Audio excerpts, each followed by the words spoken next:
Saying Whoopi is out of her mind would imply that she has a mind. Look, I got in a fist fight with skin cancer. I think we won. Welcome to Doug in Exile. As we check out Whoopi Goldberg dogging Trump, she has Trump derangement syndrome. We're not sure if it's purely a mental disorder or if it has a genetic component. So yesterday, you know who issued an executive order aimed at lowering drug costs. Terrible, right? Trump's a jerk. He's lowering drug costs, right, Whoopi? What's wrong with you people? People are suffering. She has no sympathy. You don't know which drugs, but lowering drugs. And he They're blamed all bad foreign now. countries for extorting drug companies by negotiating lower prices that stick the U.S. with the bill. Did you write that all by yourself, Whoopi? Look at that face. She looks like a Klingon.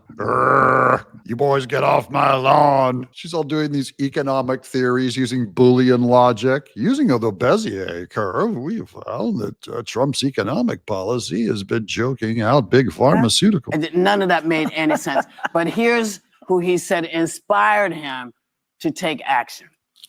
Friend of mine who's seriously overweight, a businessman, very, very, very top guy. Most of you would have heard of him.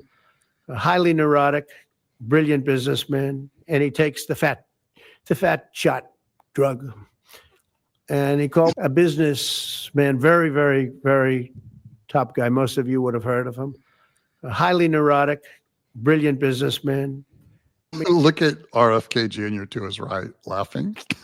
The fat shot. He's all, I'm in London, and I just paid for this damn fat drug I take. I said, it's not working. He said,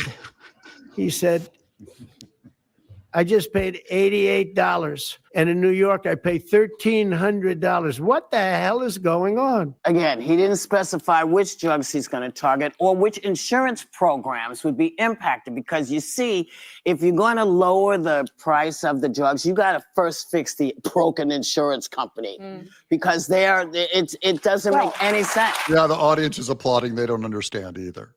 Yeah, Whoopi, tell us all about insurance policies' relation to drug costs. She's on Ozempic, by the way, but she's a multi-millionaire. It doesn't matter to her what it costs. She has no sympathy for you. Viewer does not have as much money as she does. No one who has more money than Whoopi would ever watch her show. So I would think that you'd have to take money out of politics too, because a lot of these guys in Congress, don't they take money from pharmaceuticals? Yeah. Well, you just look who just arrived, Joy Behar. Do you think some people in Congress take money from pharmaceuticals? By the way, mostly Democrats, plenty of Republicans, though. In fact, if you watch The View, it will be all pharmaceutical ads. And the best layperson way I could explain this is when you go to the grocery store and they're like, we'll match the lowest price somewhere else. He's basically matching lower drug costs in other nations. Now, he's had some interesting support from this. Ro Khanna, a member of the Progressive Caucus, and Bernie Sanders have a bill that basically does this.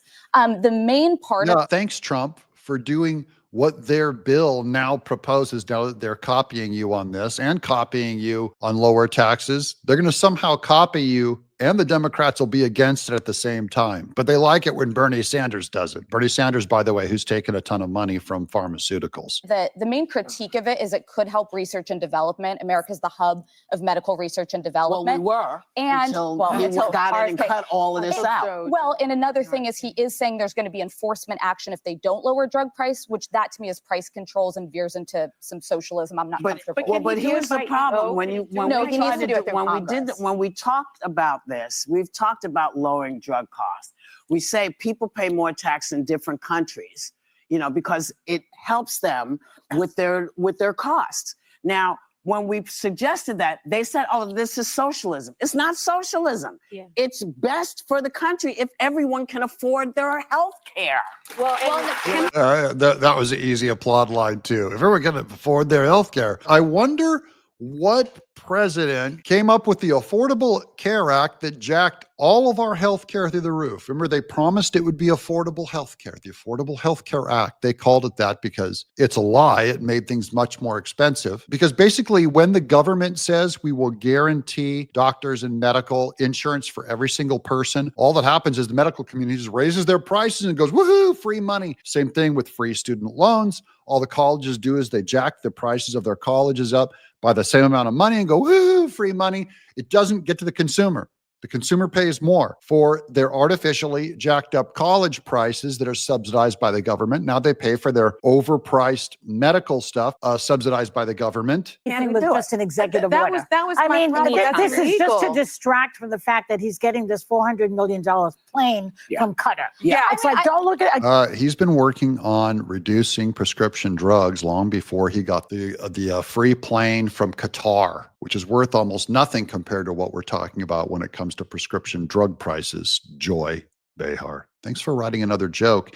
I like Joy Behar. She's like 80 years old, so like all her jokes are from like the vaudeville era, the silent movie era. Again, don't look at this. Look Exactly. at I this. think it's an He interesting tries to cross fool section, though. Americans. And What was it like when Charlie Chaplin and Buster Keaton took you to lunch, Joy Behar? Cannot You have alter to actually have a law. plan. In You Rokan have has to a have- You bill. have Whoopi Goldberg there, guys. You actually have to have a plan. That's her brilliant commentary. Thank you. Did you go to college for that? You have to actually have a plan. It's like it's saying nothing. Elisa Farah Griffin on the Biden interview fiasco that happened on their show that everyone says the Bidens regret going on. He acknowledged a couple things that he hadn't said before, and I felt like made some news. I asked him the question about if he takes any responsibility for the fact that Trump won. Yeah, that And was a he great moment. said, I take responsibility. And both Sarah and I were talking off air. We're like, that hit us because it's been a long time since I feel like I've heard a politician say, I take Yeah, responsibility. the buck stops here kind of Yeah, thing. like that used to seems be sort of the yeah. rule of the road. So I thought that was powerful and poignant. I felt like he's also been really self-reflective in sort of this post-presidential period because he mentioned when he talked about, the factors and reasons in which the Democrats lost, Kamala Harris lost to President Trump. He mentioned a lot of sort of strong feelings that people have coming out of COVID. And it was the first time I heard him say that. And it's something that I hear constantly. And he also talked about how a lot of incumbents lost around the world. And I think that there is still like some sort of collective trauma people are unpacking from COVID. They're still wrestling with decisions that governments made. They're still feel like there are things that they feel like a lot felt so unfair from that period. And I thought that was interesting that he kind of came to that conclusion too, that when your government comes in with those draconian, manipulative, often harmful, around the world, people said, stop doing this, government. We'll handle this. This is not your job. I'm happy that Biden uses it as an excuse now only because he lost. Of course, if he won, he'd go, our policies were so great on COVID that's why the people rewarded me with the presidency. I do like that he took responsibility for losing because he never should have run. I hope in hindsight they figured that out. There were probably a couple Democrats that possibly could have beaten Trump, some real outside voices. When God chooses our leaders, the Bible says, I'm thankful that Biden had such a giant ego and was so selfish and so proud that he went ahead and said, I've got a chance. And then he lost and was embarrassed. Hope you guys will subscribe if you like this content, and we'll keep bringing you guys 4 videos a day. I'm here to work hard for you, even though I'm recovering from my surgery quite well, partially at least, thanks to your prayers. I'm Doug in Exile.